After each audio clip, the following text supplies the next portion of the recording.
الحمد لله الحمد لله وكفى وسلام على عباده الذين اصطفى خصوصا على أفضلهم وخاتم النبيين محمد الأمين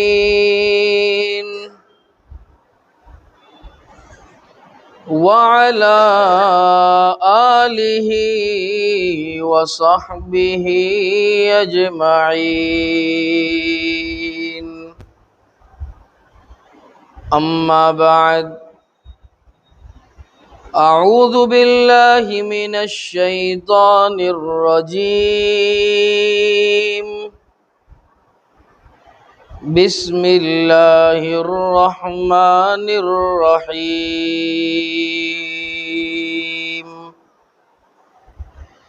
إنما أموالكم وأولادكم فتنة صدق الله مولانا العظيم اللهم صل على سيدنا محمد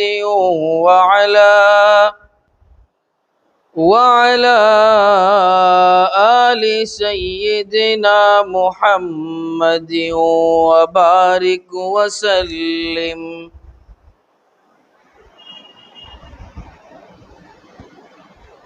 قابل احترام بزرگوں اور بھائیوں، اللہ تبارک و تعالی نے اس فنا ہو جانے والی دنیا میں حکمتوں اور مصلحتوں کے پیش نظر عجیب و غریب تقسیم فرمائی، اور وہ تقسیم مختلف اشیاء میں ہے۔ اللہ تبارک و تعالی کی حکمتوں کو سمجھنا اور اللہ تبارک و تعالی کے ہر کام کو اپنی عقل کے ترازو میں تولنا، یہ ہمارے بس کا روگ نہیں، ہمارے بس کی بات نہیں۔ مثال کے طور پر ہم دیکھتے ہیں کہ دنیا میں حق خداوند قدوس نے کسی کو تو اتنا مال دے دیا کہ اس کی 7 پشتیں بیٹھ کر کھا لیں، اور کوئی اتنا کڑکا ہے کہ دوپہر کا کھایا رات کا کیا نظام ہے خود اسے پتہ نہیں۔ کسی کے پاس رہنے کے لیے اتنے چھت ہیں کہ 1000 لوگ اس چھت کے نیچے پناہ لے سکتے ہیں، اور کوئی سڑک کے کنارے تمتماتی دھوپ کے اندر آرام کر رہا ہے۔ یہ حق خداوند قدوس کی تقسیم۔ قرآن کریم نے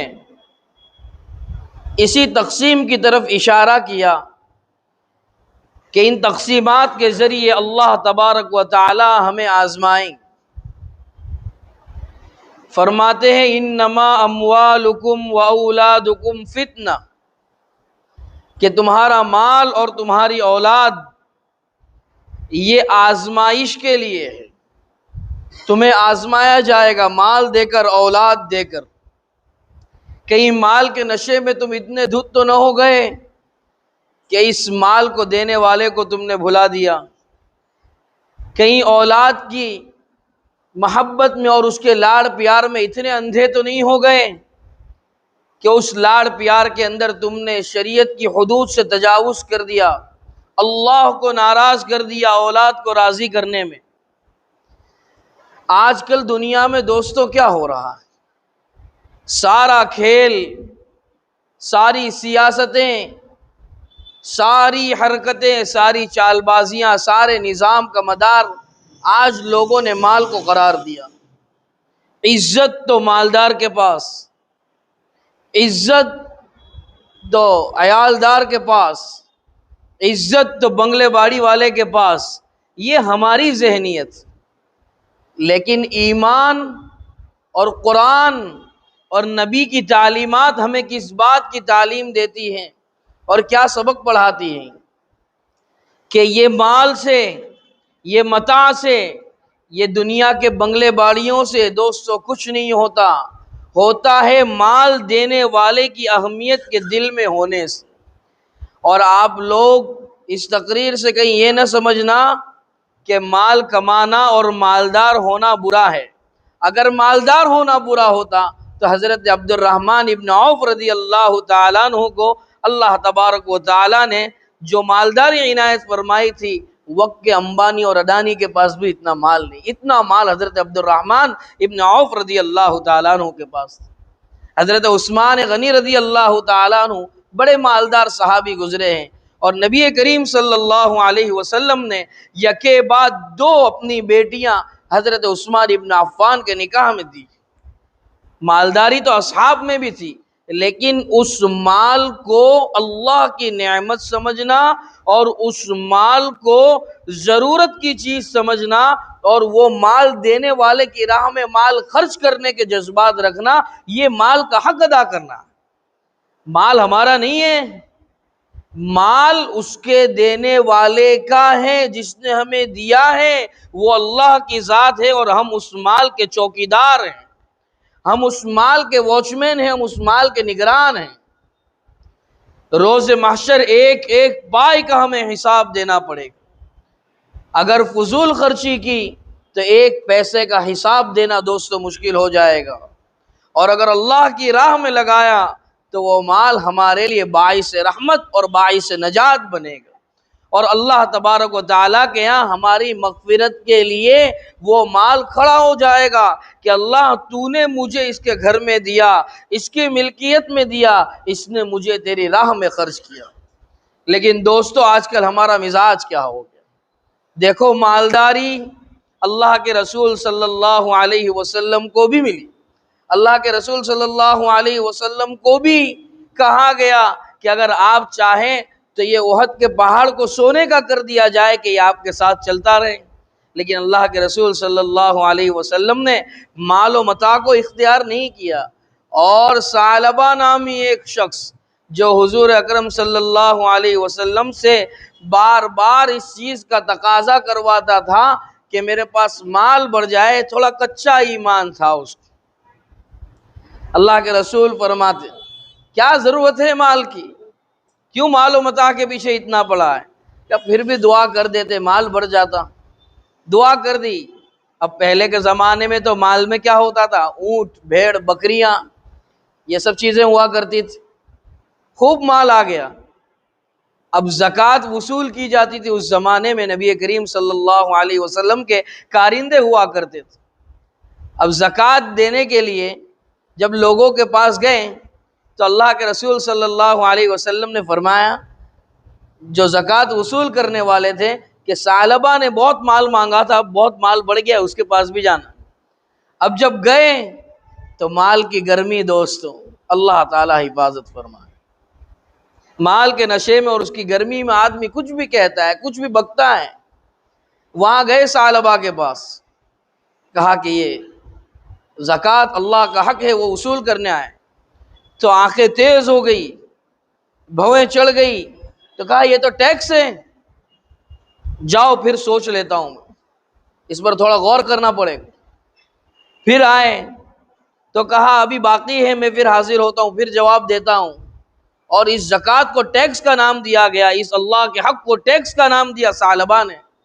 حضور اکرم صلی اللہ علیہ وسلم کے دربار میں یہ بات پہنچی، سرکار بڑے ناراض ہوں اور کہا کہ اب اس کے پاس زکوٰۃ کے لیے مت جانا، دیواروں کے بھی کان ہوتے ہیں۔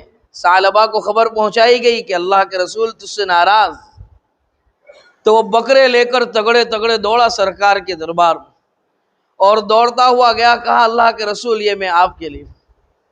تو تو اللہ کے رسول صلی اللہ علیہ وسلم نے فرمایا نکل جاؤ میرے دربار سے، مجھے اوپر سے آرڈر ہے کہ آپ کی زکوٰۃ کو قبول نہ کیا جائے، آپ کے مال کو قبول نہ کیا جائے۔ یہ مال جس نے سرکار کی نظروں سے گرا دیا، اور سرکار دنیا سے تشریف لے گئے اس حالت میں کہ ثعلبہ سے ناراض، یہ مال سرکار کی نظروں سے گرا دے، اللہ کی نظروں سے گرا دے۔ اس لیے دوستو یہ مال بھی آئے تو اللہ تبارک و تعالیٰ سے اس کی گرمی جو ہوتی ہے اس سے حفاظت مانگے، اور اس کو صحیح جگہ خرچ کرنے کا اپنا مزاج بنائے۔ اب آپ لوگ کہیں گے کہ مولانا تو مال کے خلاف بات کر رہے ہیں۔ مال کے خلاف بات نہیں کر رہا، مال کے آنے کے بعد دماغی توازن ٹھکانے رہے، یہ سمجھانا چاہتا ہوں۔ اسی لیے مال فی نفسی ہی برا نہیں ہے، اس مال کا دل میں گھس جانا برا ہے۔ اسی لیے تو کسی نے کیا خوب کہا، اے کہ صبرت نیست از دنیا دو، صبر کے داری ز رب الظلم نر، اے کہ صبرت نیست از دنیا دو، صبر چون داری ز نعم الماہ دو، چیست دنیا از خدا غافل بودن، نیک معاشو نقرہ و فرزند و زن۔ یہ مال و متاع کا جیب میں ہونا بری چیز نہیں، یہ اللہ کی نعمت ہے، لیکن اس مال کا دل میں اتر جانا اور اس مال ہی کو مقصد اصلی بنا لینا، پھر چاہے حرام ہو، حلال ہو، سود کا ہو، بیاج کا ہو، جیسا ہو آنے دو، چاہے جیسا بھی ہو بس مال آنے دو، اس چیز کو برا قرار دیا، اس کی محبت کو دل میں اتارنے کو برا قرار دیا۔ ہم مال ایسے ہی خرچ کرتے ہیں، لیکن اللہ کی راہ میں لگانے کی جب بات آئی، جب کوئی عالم دین کو دینے کی بات آئی، مساجد، مراکز، مدارس، خانقاہوں میں دینے کی بات آئی تو بھویں چڑھ جاتی ہیں، کیا ضرورت ہے، بزنس بنا رکھا ہے۔ یہ جملے فی نفسی ہی مطلوب نہیں ہیں، یہ جملے انسان تب بولتا ہے جب اس مال کی گرمی کو انسان اپنے دماغ میں سوار کر لیتا ہے۔ اس لیے دوستو یہ مال کی گرمی سے ہم اللہ تبارک و تعالیٰ کی پناہ مانگیں، اللہ تبارک و تعالیٰ سے دعائیں کریں کہ اللہ تو مال دے، عافیت والا دے، تیری راہ میں خرچ کرنے کا جذبہ دے۔ اور دوستو آج دنیا میں کیا ہے، ہر طرف ہم سوچتے ہیں کہ ہمیں دبایا جا رہا ہے، گرایا جا رہا ہے، ٹھکرایا جا رہا ہے، تو اس کا سب سے بہترین ایک علاج ہے دوست، وہ یہ ہے کہ ہم اپنے دین کی اور آنے والی نسلوں کی دین کی بقا کے لیے دین کے جو قلعے ہیں اسے مضبوط کرے، اور دین کے قلعے یہ مساجد ہے، یہ مراکز ہے، یہ مدارس ہے، یہ خانقاہ ہیں، ہم انہیں فروغ دیں، ان کی ترقی کے لیے جتنا ہو سکے اپنی جان سے اور اپنے مال سے ہم تعاون کریں، یہ ہمارا جذبہ ہونا چاہیے دوست۔ ورنہ تو یہ سیاسی لوگ کچھ بھی کر لیں، اس سے ہمیں کوئی فرق نہیں پڑتا، ہمارا تو اعتقاد اور یقین اس بات پر ہے کہ اللہ کے کرنے سے سب کچھ ہوتا ہے، کسی کے کرنے سے کچھ نہیں ہوتا۔ یہ سیاست فسادات کی اور کب تک رچی جائے گی، ہم کو بے بس کیا جائے گا، ان کو تلوار دی جائے گی۔ یہ ہمارے یہاں کے سیاست دانوں کی حقیقت، لیکن دوستو گھبرانا نہیں، ہمارا کام اللہ کی ذات پر اعتماد، اس کی ذات پر یقین۔ کبھی کبھی احساس کمتری میں مبتلا ہو کر کچھ ایمان والے بھی ایسی بات کر بیٹھتے ہیں کہ مولانا ہمارے پاس نہ علم ہے، نہ ایجوکیشن ہے، نہ مال ہے، ہم کیا کریں گے؟ ارے ایجوکیشن، علم، مال، دھن دولت، بنگلہ باری کا بے تاج بادشاہ اور اس کائنات کا قادر مطلق اور اس کائنات کا اور اس پورے عالم کا سرجنہار پالنہار یہ اللہ تعالی ہے۔ ہم اللہ کے، اللہ ہمارا ہے، ہم اللہ سے مانگے نا، اللہ کی معیت، اللہ کی مدد ہمارے ساتھ ہے۔ ضرورت اس بات کی ہے کہ ہم اپنا اعتقاد، اپنا یقین پورا اللہ کی ذات سے ہونے کا رکھیں، تو پھر یہ دنیاوی مال و متاع اور یہ سیاستیں ہمارا کچھ نہیں بگاڑ سکتی۔ وقت ہو گیا، 1:15 کا وقت دیا گیا تھا۔